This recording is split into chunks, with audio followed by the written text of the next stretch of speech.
আজি আমি যাম বৰপেটা জিলাৰ বহৰীত অৱস্থিত শ্ৰী শ্ৰী হৰিদেৱ সত্ৰখনলৈ। আহকচোন চাওঁ।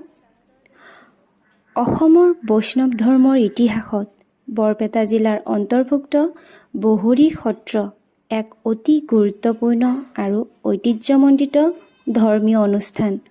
1453 খ্ৰীষ্টাব্দত মহাপুৰুষ শ্ৰী শ্ৰী হৰিদেৱে এই সত্ৰখন স্থাপন কৰিছিল।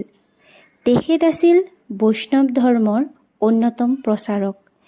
এই সত্ৰখনৰ মূল আকৰ্ষণ হৈছে জেঠ মাহত গুৰুজনাৰ তিৰুভাৱ তিথিত পালন কৰা এক আড়ম্বৰপূৰ্ণ মহোৎসৱ।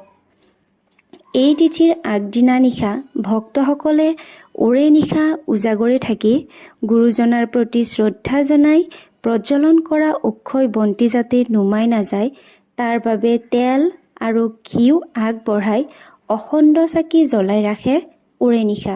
এনেদৰে